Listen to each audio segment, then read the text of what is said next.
On distingue d'ordinaire 3 avènements du Christ auxquels nous prépare l'Avent. Premièrement, la naissance dans le temps, à un moment de l'histoire, du Sauveur annoncé par les prophètes, ou plutôt le rappel liturgique de cet événement. Les prophètes annonçaient la venue du Sauveur. Il est venu il y a environ 20 siècles. Et la fête de Noël, c'est une célébration liturgique de cet événement. J'hésite encore devant le mot, là, de cet événement ancien, mais il n'est pas ancien parce que, nous allons le voir un peu mieux tout à l'heure, nous pouvons le revivre en ce moment, n'est-ce pas? La naissance dans le temps, à un moment de l'histoire, du Sauveur annoncé par les prophètes, ou plutôt le rappel liturgique de cet événement. Nous nous fabriquons une belle âme à l'ancienne. Par exemple, je me figure que je suis David.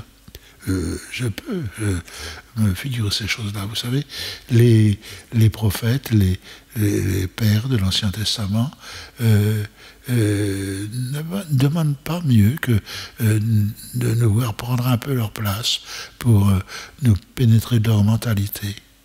Nous n'y perdrons rien. Et eux-mêmes n'y perdront rien non plus. Ce sont de ces belles choses qu'on peut communiquer sans rien perdre, n'est-ce pas? Nous nous fabriquons une belle âme, par exemple celle de David. Alors je donne une citation, là. Une citation, « Ton trône sera établi pour toujours ». C'est le prophète Nathan qui disait ça à David. Eh bien, je me figure qu'il s'adresse à moi, ce prophète Nathan. J'ai le droit. Tout est à tous dans ces questions de foi, de religion. Et il me dit, ton trône sera établi pour toujours. Mon trône? Mais oui, si je me laisse bien pénétrer de ce mystère de l'incarnation dans lequel je suis entré le jour de mon baptême, eh bien, je siégerai sur un trône pour l'éternité. Je serai roi. Roi comme mon maître, parce que là encore, ce bon Jésus me communique toutes ses richesses si je veux bien le laisser faire. Je suis si réticent, bien souvent, n'est-ce pas? Ou bien je crois entendre tout à coup le prophète Isaïe. Voici que la Vierge concevra. Elle mettra au monde un fils qu'on appellera Emmanuel, c'est-à-dire Dieu avec nous. Alors Dieu est avec moi. Isaïe m'a annoncé la conception virginale. Elle s'est produite il y a plusieurs siècles, 20 siècles à peu près, et puis en ce moment, elle s'établit de nouveau, si je me mets dans les bonnes dispositions. Ou bien encore, j'essaie de me faire un cœur aussi beau que celui de la Sainte Vierge. Est-ce que j'ai le droit quand même? Elle ne m'en voudra pas. Pendant qu'elle attendait la naissance du roi promis, je voudrais lui ressembler. Elle vivait dans un grand recueillement.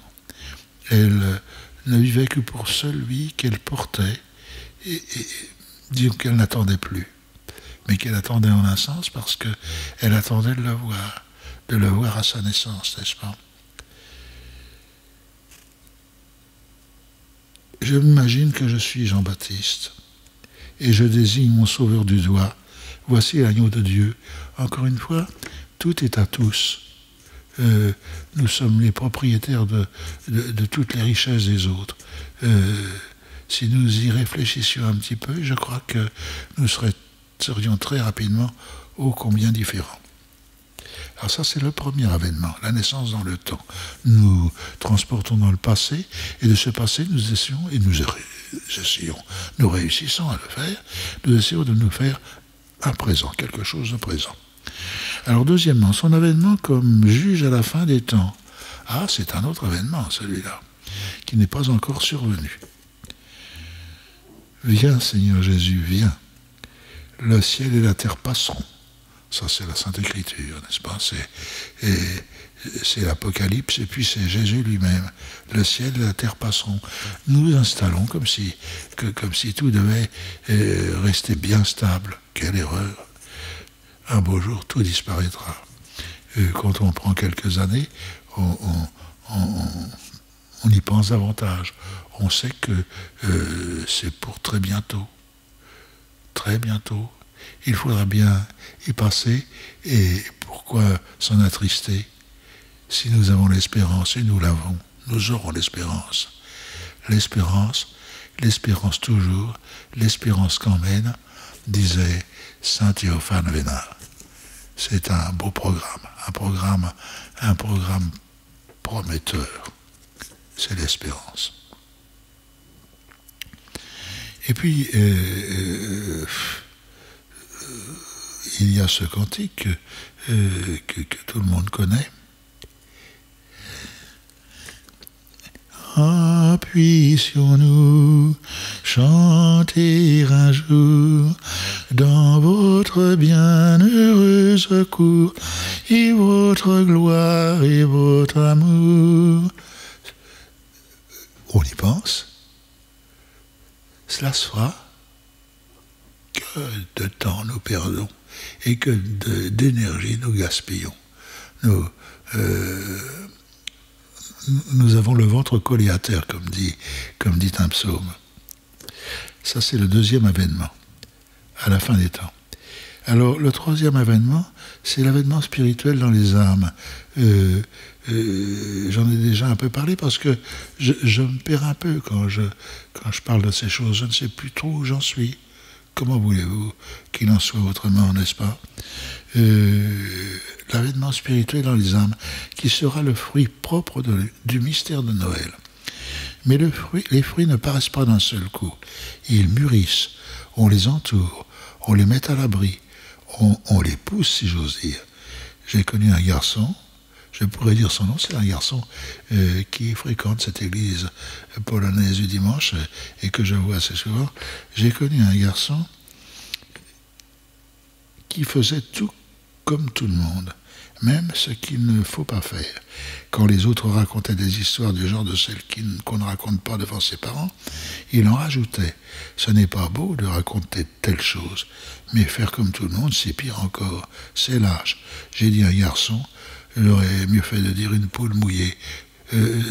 Cette façon que nous avons de faire comme tout le monde pour ne pas se distinguer, alors que nous devrions être des gens distingués. Un chrétien, c'est quelqu'un qui se distingue, qui est distingué, qui n'est pas comme les autres. Je dis qu'il n'est pas parce que c'est une décision que je prends. Je ne serai plus comme les autres. J'étais n'importe quoi, je ne serai plus n'importe quoi. Vous croyez que Jésus peut renaître dans des mentalités comme celles que je viens de décrire de ce garçon? Alors, par rapport à chacun de ces événements, notre attente, en communion avec celle de l'Église, se traduira par un fervent désir. Premièrement, désir de célébrer dignement la fête de Noël. Deuxièmement, désir plus intense de voir notre Seigneur s'installer en nous. Troisièmement, désir de ce jour suprême où Dieu sera tout en tous, où toutes choses iront se perdre dans le Christ. Se perdre, se trouver dans le Christ, où commencera l'éternelle et parfaite félicité. Une phrase ensuite, pour terminer, que je cite souvent, elle est du curé d'Ars. Je me la répète pour lui ressembler de plus en plus à ce curé-là, qui était si bien. Oh, que je voudrais pouvoir me perdre et ne jamais me retrouver qu'en Dieu. Alors j'en ai fini avec l'avant, là.